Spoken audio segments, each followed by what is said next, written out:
지금 이제 방영하고 있는 드라마 중에 낭만 닥터 김사부라는 드라마가 있습니다. 이게 시즌 3이거든요.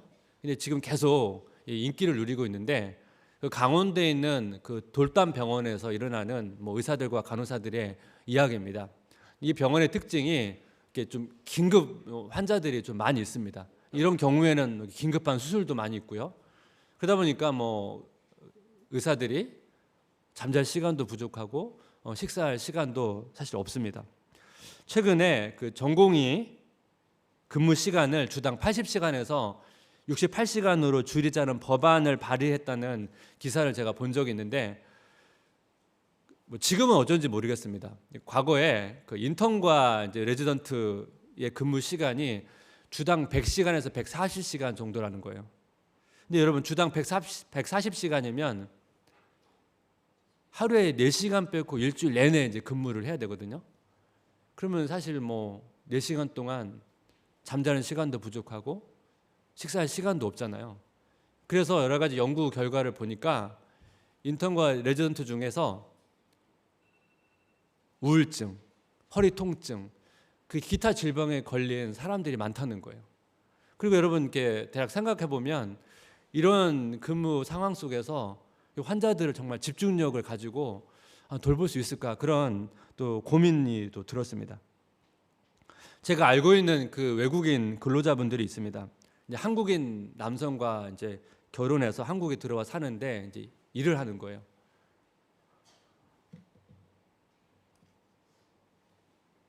최근에 이제 그 외국인 근로자 남편이 소천을 해서 제가 장례식장에 다녀왔거든요.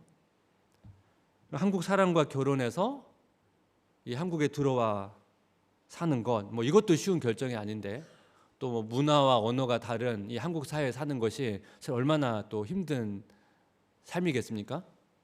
그래서 한국 이 남편을 정말 의지하면서 그나마 이제 한국에 잘 정착하고 있었는데 이 젊은 나이에 갑자기 남편이 죽게 되니까 얼마나 놀라고 막막하겠습니까?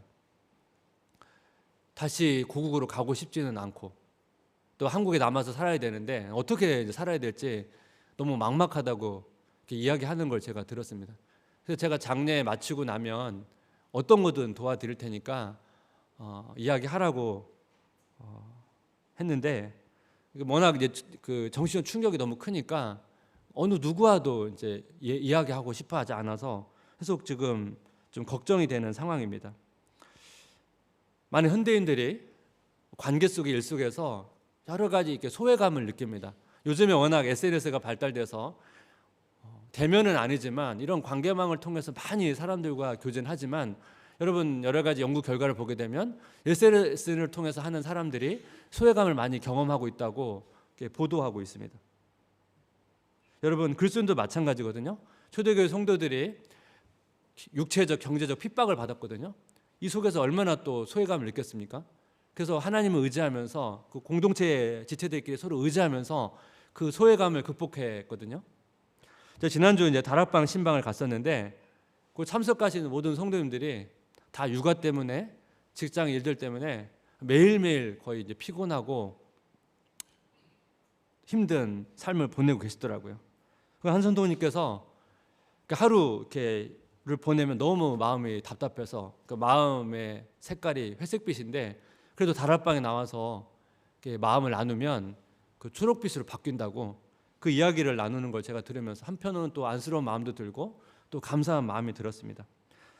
제가 한 주간 동안 이런 여러 가지 생각들을 하면서 오늘 본문을 묵상하다가 되게 은혜 받은 포인트가 있었습니다.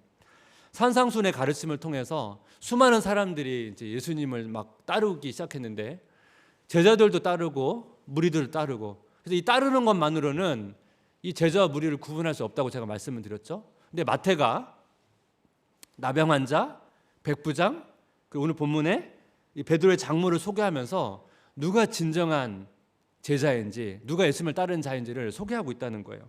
근데 마태가 소개하는 이 세 사람의 공통점이 있는데 뭐냐면 그 당시에 다 소외받은 사람들이라는 거예요.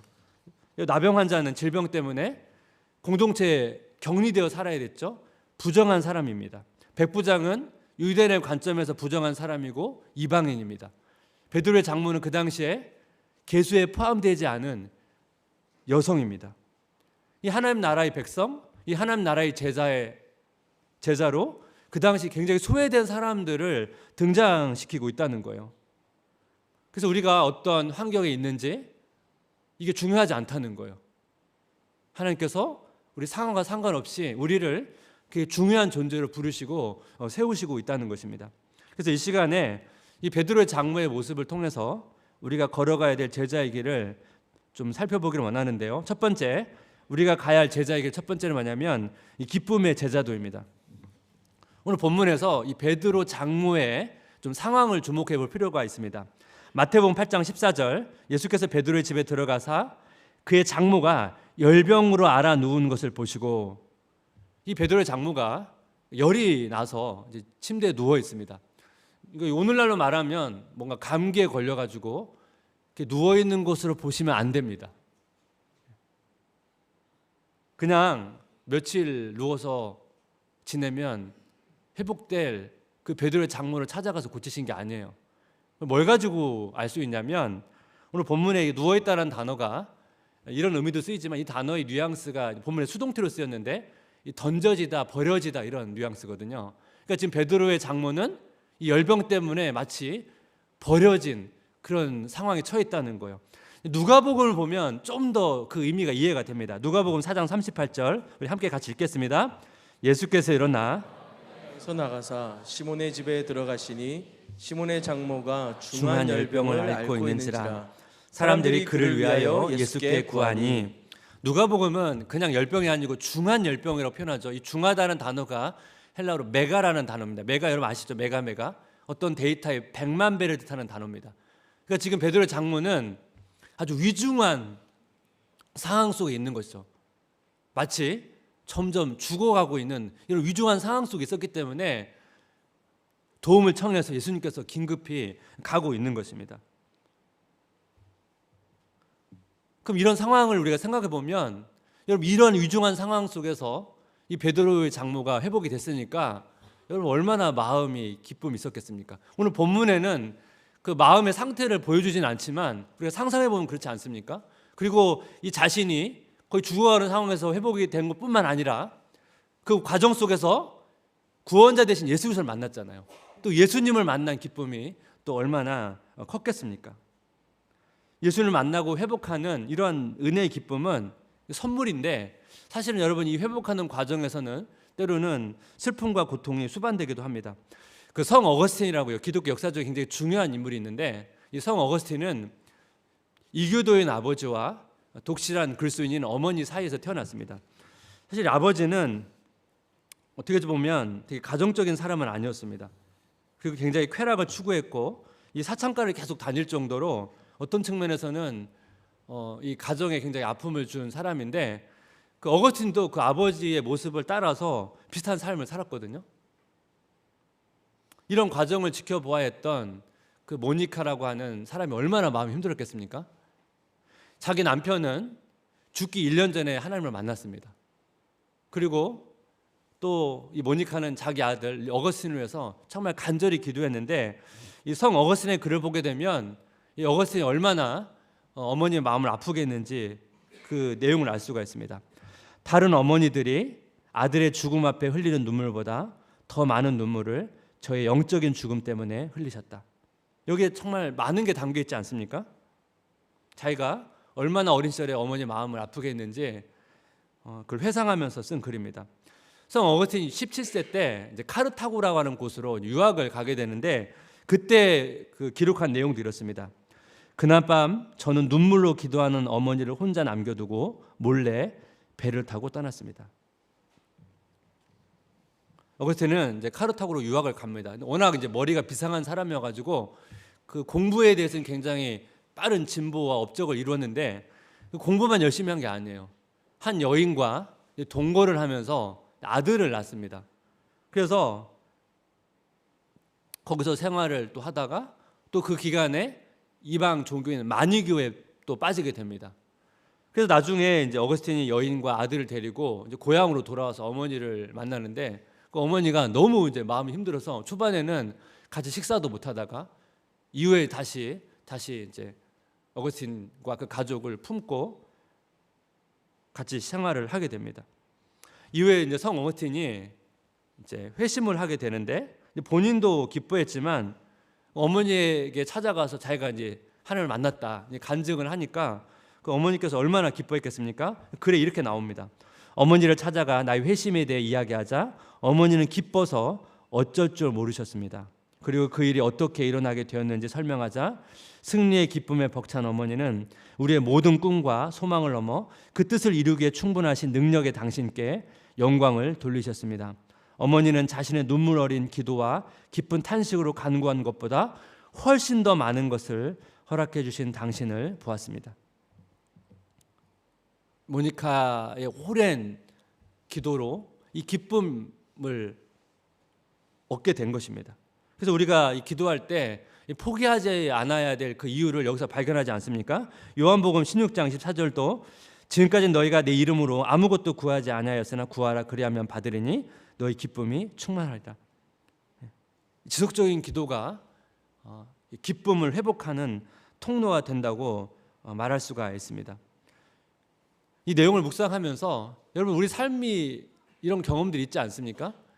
우리가 어떤 질병이나 어떤 사고로부터 죽음 직전까지 갔다가 살아난 경험이나 영적으로 죽어가고 있는데 이런 회복된 경험들이 있으실 것입니다. 저도 전에 한번 그 설교 시간에 언급을 드렸는데 저희 형이 이제 태어나고 한 살, 한 1년 정도 지나고 죽었거든요. 그래서 부모님께서 더 아이를 갖자고 해서 제가 이제 태어났는데 저도 태어나자마자 제가 너무 아픈 거예요. 그래서 부모님께서 아마 형처럼 저도 잃어버릴지도 모르겠다는 생각을 하셨던 것 같습니다. 그걸 뭘 가지고 하냐면 제가 어린 시절 사진이 한 장밖에 없어요. 근데 그 사진을 보게 되면 그 머리 색깔이 하얘요. 그 처음에 전줄 몰랐어요. 너무 아파가지고 그래서 제가 이제 사진도 찍지 않으셨던 것 같아요. 어떻게 될지 모르니까. 그래서 그 어린 시절 사진이 남은 게 한 장밖에 없습니다. 제가 그 차를 타고 지나갔던 다리가 얼마 지나지 않아서 붕괴된 적도 있고요. 고속도로를 달리는데 바로 앞에서 뭐 추돌 사고 나가지고 아찔했던 순간이 좀 있었거든요. 제가 하나님에 대해서 초등학교 때 이제 교회를 나가기 시작을 했지만 잘 뭐 알겠습니까? 희미하게 알고 있을 때 하나님이 저를 찾아와서 만나 주셨고 뭐 영적인 침체 때문에 묵상과 기도가 잘 되지 않을 때 하나님께 저를 만나 주셨고 하나님께 지금 뭐 태어나서부터 지금까지 수없이 저를 살리시고 회복시키는 일들을 지금까지 해오고 있습니다. 진행 중인 거죠. 우리가 그런 하나님, 우리를 살리시고 회복시키시는 그 하나님의 은혜를 기억해야 된다는 거예요. 마태복음 8장 10절 17절 저물매 사람들이 귀신 들린 자를 많이 데리고 예수께 오거늘 예수께서 말씀으로 귀신들을 쫓아내시고 병든 자를 다 고치시니 이는 선지자 이사야를 통하여 하신 말씀에 우리의 연약한 것을 친히 담당하시고 병을 짊어지셨도다 함을 이루려 하심이더라. 예수님께서 수많은 사람들이 자기한테 오니까 치유하셨다는 거예요. 그러면서 이사야 말씀을 인용하시거든요. 이사야 말씀을 보니까 우리의 연약한 것과 병을 짊어지셨다. 근데 여러분 예수님께서 그 당시 이스라엘 백성들을 고치셨지만 많은 이스라엘 백성을 고치셨지만 다 고치신 게 아니거든요. 이스라엘 백성 중에 치유받지 못한 사람들도 있어요. 여기 인용된 이사야 말씀을 세 번역으로 보게 되면 이사야 53장 4절 세 번역 같이 읽겠습니다.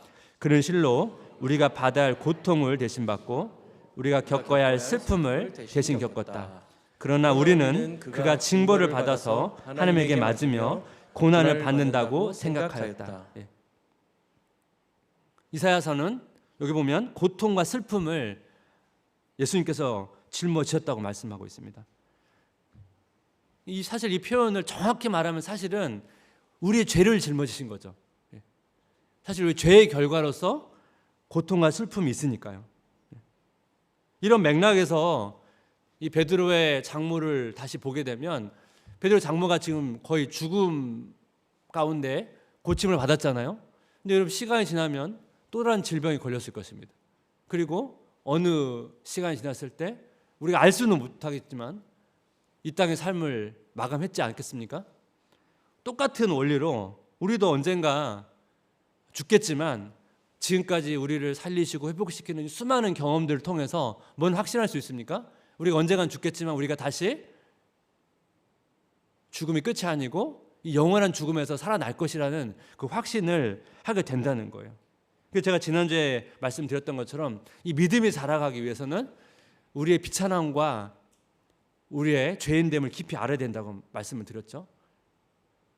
그래서 우리가 어느 상태에서 건진 받았는지를 알아야 그 간격만큼의 기쁨을 누릴 수 있다는 거예요.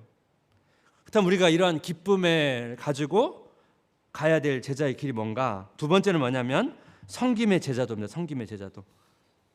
예수님께서 지금 베드로의 장모를 치유하기 위해서 베드로의 집에 갑니다. 마태복음 8장 14절. 예수께서 베드로의 집에 들어가사 그의 장모가 열병을 앓아 누운 것을 보시고, 마가복음은 좀 더 자세히 설명해요. 마가복음 1장 29절. 회당에서 나와 곧 야고보와 요한과 함께 시몬과 안드레의 집에 들어가시니, 예수님 혼자 가신 게 아니고 야고보, 요한, 그다음 베드로, 안드레, 이렇게 네 명이 함께 간 것 같습니다. 근데 예수님께서 베드로의 집에 갔는데 베드로의 장모가 있었잖아요. 뭘 의미하죠? 베드로와 베드로의 장모는 아마 함께 가족처럼 살고 있었던 것 같습니다. 예수님께서 이 베드로의 장모를 치유하시니까 이 베드로의 장모가 보인 반응이 있습니다. 마태복음 8장 15절. 그의 손을 만지시니 열병이 떠나가고 여인이 일어나서 예수께 수종들더라. 마태는 그 장모가 예수님을 섬겼다고 표현하고 있는데, 마가복음에서는 마가복음 1장 31절. 나아가서 그 손을 잡아 일으키시니 열병이 떠나고 여자가 그들에게 수종드니라. 마가복음 아까 예수님 말고 네 명이 함께 갔잖아요. 그래서 예수님과 제자들을 수종들었다 이렇게 표현하고 있습니다. 이 수종들다라는 단어는 보통 동사로 봉사하다, 섬기다 이런 의미고, 명사형으로 봉사자, 사역자, 집사 이런 의미로 사용됩니다. 그러니까 장모가 보여준 제자의 모습은 예수님과 지체를 섬기는 것입니다. 이 베드로의 장모를 생각하다가 생각났던 인물이 아브라함이거든요. 창세기 18장 1절 4절을 보게 되면 여기 아브라함의 섬김에 대해서 나와 있습니다. 여호와께서 마므레의 상수 나무들이 있는 곳에서 아브라함에게 나타나시니라. 날이 뜨거울 때 그가 장막문에 앉아 있다가 눈을 들어 본즉 사람 셋이 맞은편에 서 있는지라. 그가 그들을 보자 곧 장막문에서 달려나가 영접하며 몸을 땅에 굽혀 이르되 내 주여 내가 주께 은혜를 입업사오면 원하건대 종을 떠나 지나가지 마시옵고 물을 조금 가져오게 하사 당신들의 발을 씻으시고 나무 아래서 쉬소서. 지금 아브라함이 장막 문에 앉아 있는데 사람 셋이 보여서 그들을 지극히 정성껏 섬깁니다. 오늘 본문에 나와 있지 않은데 뒤에 보게 되면 막 가장 귀한 음식으로 막 대접을 하거든요. 중동 지방에서 나그네를 섬기는 게 굉장히 미덕인데, 이 아브라함의 이 섬김을 보게 되면 극진한 섬김인 것을 알 수가 있습니다. 근데 이 창세기 19장으로 넘어가면 한 구절이 나오거든요. 창세기 19장 1절. 저녁 때 그 두 천사가 소돔에 이르니 마침 롯이 소돔 성문에 앉아 있다가 그들을 보고 일어나 영접하고 땅에 엎드려 절하며. 그럼 보세요. 창세기 18장에 여호와께서 아브라함에게 나타나셨다고 말하고 19장 보니까 두 천사가 등장하죠. 그럼 아까 세 명이라고 하는 존재는 한 분은 하나님이고 두 명은 하나님께서 데리고 온 두 천사였던 것 같습니다. 이 세 명이 인간의 몸을 입고 나타나서 온 거죠. 그러니까 아브라함이 그걸 보고 섬긴 거예요. 그러니까 사실 아브라함이 섬긴 사람이 사실은 하나님과 두 천사죠. 여기엔 여러 가지 묵상할 거리가 있겠지만 사실 우리가 여러 가지 지체를 섬기는 것은 사실은 어떤 거예요? 하나님을 섬기는 것과 같다는 것을 우리가 볼 수가 있습니다. 테레사 수녀가 그 인도에서 많은 병자들을 고칠 때 이런 기도를 했거든요. 존귀하신 주님, 제가 오늘 그리고 매일 당신의 병든 자 안에서 당신을 보고 또한 그들을 간호하는 중에 당신을 섬길 수 있게 하옵소서. 당신이 성미 급한 자, 가혹한 자, 무분별한 자의 흉한 겉모습 뒤에서 자신을 감추고 계실지라도 제가 여전히 당신을 알아보고 나의 환자이신 예수님, 당신을 섬기는 일이 얼마나 즐거운 일인지요라고 말할 수 있게 하옵소서. 테레사 수녀도 뭐 인간이니까 여러분 그 열악한 환경에서 그 많은 병자를 고치는 게 얼마나 힘든 일입니까? 그 환자 가운데 또 얼마나 또 무례한 자들이 있습니까? 오늘 그 기도 중에 성미 급한 자, 가혹한 자, 무분별한 자, 또 얼마나 또 수녀를 괴롭게 했겠습니까? 그러니까 수녀가 그런 기도를 하는 거죠. 이 환자들을 섬길 때 하나님을 섬기는 것처럼 하게 해달라고. 우리가 일상에서 또 가정에서 섬길 때, 또 교회에서 섬길 때, 또 직장에 섬길 때 이 기도가 필요한 것 같습니다. 그 섬김을 강조하면서 이 섬김을 축구 비유로 설명한 내용이 있는데 그 내용 중에 그 해설을 제가 좀 바꿔서 이렇게 좀 표현해 봤습니다. 리처드 코킨의 글인데 선수단, 축구 선수단을 말하는 거죠. 섬기는 모든 자는 사역자들만이 아니라 성도들 모두다. 이들은 주장, 또 삶의 모범이 되는 성도의 지도를 받고 훈련 매뉴얼, 성경에 따라 코치들, 목회자에게 훈련받는다. 그런 다음 경기를 뛰고 하나님 사랑, 이웃 사랑, 지역 사랑을 하고 경쟁팀, 죄와 이 세상 사탄에 대비하고 계속 싸워 승리할 수 있도록 유소년 아카데미를 운영한다. 자녀들을 성경으로 양육한다. 구경하는 관중은 믿지 않는 친구들, 가족, 그리고 직장 동료들과 지역 사회다. 따라서 실질적으로 교육자 팀 안에는 모든 신자가 포함되어야 한다. 무슨 얘기를 하는 거죠? 모든 성도가 다 섬기는 자라는 거예요. 뭐 목회자나 훈련된 평신도만 섬기는 자가 아니고 모든 믿는 하나님의 자녀는 섬김으로의 부르심이 있다는 거예요. 그래서 우리가 가정이나 교회나 또 뭐 직장에서 섬기는 거 아니겠습니까? 전에도 한번 제가 말씀드린 것처럼 하나님도 섬기는 자예요. 하나님끼리 서로 섬기세요. 성부 하나님이 성자 성령 하나님을 섬기고 성령 하나님이 성부 성자 하나님을 섬기세요. 또 하나님은 서로 섬길 뿐만 아니라 우리를 섬기세요. 지금도 하나님 우리를 섬기세요. 이 섬김이라고 하는 것은 하나님의 정체성이고 그리스도인의 정체성이라는 거예요. 근데 우리가 이제 섬김을 실천하는 과정에서 중요한 게 뭐냐면 섬김의 균형을 찾는 것입니다. 요즘에 뭐 심리학 이런 책들이 많다 보니까 뭐 이렇게 성향과 기질에 따라서 이렇게 분석하는 글들이 있는데 우리가 내향적인 사람들이 있잖아요. 외향적인 사람들이 있고 사실 내향적인 사람들은 이제 사람을 만나면 좀 많이 힘이 뺏깁니다. 주로 그래서 이제 혼자만의 시간을 갖는 게 중요한데 이 내향적인 사람도 이 혼자만의 섬김, 혼자만의 시간을 잘 가지면 충전을 잘하면 다른 사람을 잘 섬길 수 있다는 거예요. 여러분 개그맨 중에 유명한 개그맨 중에 내향적인 사람이 많다는 거 아시죠? 세계적인 영어왕 중에 내향적인 사람이 많습니다. 왜 가능합니까? 자기만의 시간을 잘 가지니까 사람들 앞에서 웃기는 일도 하고 다른 사람들 앞에서 제품을 잘 파는 거예요. 그러니까 내가 내향적인 사람이기 때문에 나는 사람 같은 걸 사람들 잘 섬기지 못해. 이건 말이 안 된다는 거예요. 그건 뭐냐면 자기만의 지금 시간, 자기만의 충전의 시간들을 잘 갖지 못한다는 거예요. 외향적인 사람은 좀 반대죠. 외향적인 사람은 사람을 만나야 이제 회복이 되거든요. 사실 사람들을 섬기는 게 어렵진 않아요. 근데 외향적인 사람들이 조심해야 될 게 뭐가 있죠? 자기 한계를 아는 거예요. 왜냐하면 외향적인 사람들은 섬기다 보면 한계를 넘어가면 번아웃이 와요.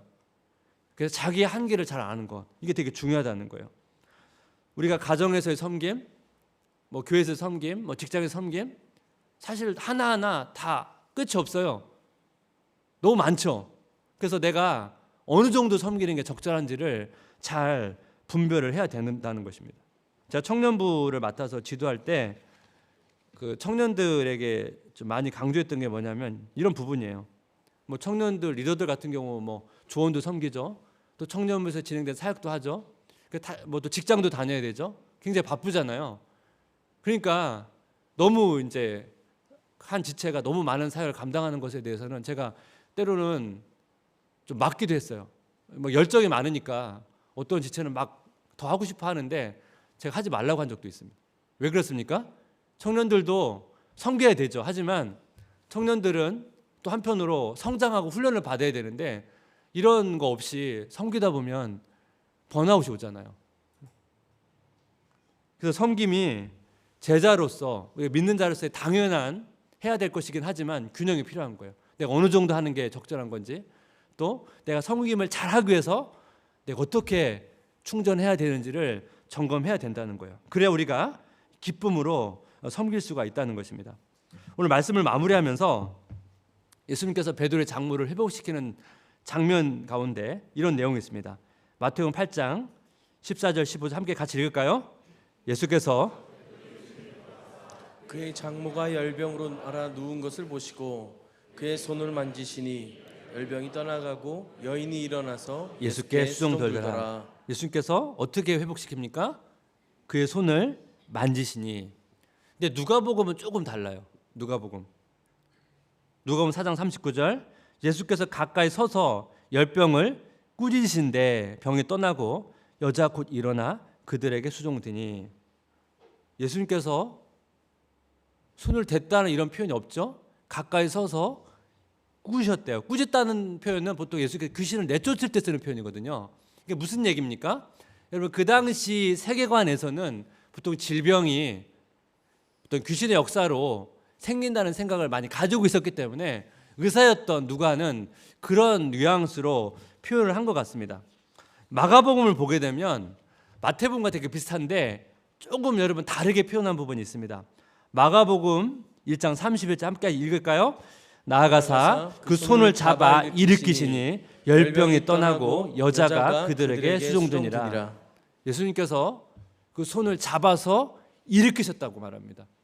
예수님께서 베드로의 장모를 이 죽어가는 상황 가운데 손을 잡아서 일으키셨습니다. 근데 여러분 이 일으키다라는 단어가 부활하다라는 단어랑 같은 단어예요. 예수님께서 지금 베드로의 장모를 잡아 일으키셨다는 건 뭘 의미합니까? 나중에 성부 하나님께서 예수님을 십자가에서 죽으셨을 때 부활시키실 것을 보여주는 상징적인 의미를 담고 있는 거죠. 그리고 그 부활의 능력으로 예수님께서 우리를 일으키신다는 거예요. 사실 우리 삶도 어떤 측면에서 영적인 의미에서 베드로의 장모와 같은 모습을 가질 수도 있죠. 여러 가지 힘든 상황 속에서 되게 영적으로 무기력하게 삶을 보낼 수 있지 않습니까? 그때 어떻게 합니까? 예수님께서 우리의 손을 잡아서 일으키신다는 거예요. 근데 여러분 성경을 보게 되면 오늘 본문처럼 이렇게 예수님 직접 주권적으로 손을 잡아 일으키시는 경우도 있고 어떤 경우에는 일어나라고 말하는 경우도 있어요. 그때는 어떻게 해야 돼요? 우리가 일어나야 돼요. 우리가 가만히 있는다고 저절로 회복되는 게 아니라 때로는 우리가 의지를 들여서 일어나야 돼요. 그래서 이런 경우가 다르기 때문에 분별이 필요하게 하지만 중요한 건 뭐냐면 우리가 우리를 향해 일어나라고 해도 우리가 일어나지만 그게 우리 혼자 일어나는 게 아니라는 거예요. 우리가 혼자 일어나더라도 그건 뭐예요? 하나님의 은혜로 일어나는 거예요. 우리가 매일 잠을 자잖아요. 일어나잖아요. 잠에서 깨서 일어나잖아요. 우리가 그냥 혼자 깨서 일어나는 거지만 사실은 뭐예요? 보이지 않는 하나님의 은혜가 있다는 것을 알아야 된다는 거예요. 또 나태주 시인의 잠들기 전 기도라는 시가 있거든요. 우리 함께 같이 읽어볼까요? 하나님 오늘도 하루 잘 살고 죽습니다. 내일 아침 잊지 말고 깨워주십시오. 내일 아침 잊지 말고 깨워주십시오. 우리가 깨는 게 아니라는 거예요. 하나님께서 깨워주신다는 거예요. 우리가 일어나는 거 사실 하나님께서 우리를 일어나게 하신다는 거예요. 그 은혜, 우리 손을 잡아서 이렇게 세워주시는 그 하나님의 은혜. 그래서 우리가 날마다 이 그 부활의 능력을 의지하면서 여러분 주어진 삶의 자리에서 정말 기쁨으로 섬기는 성도님 되시기를 주님의 이름으로 축복합니다.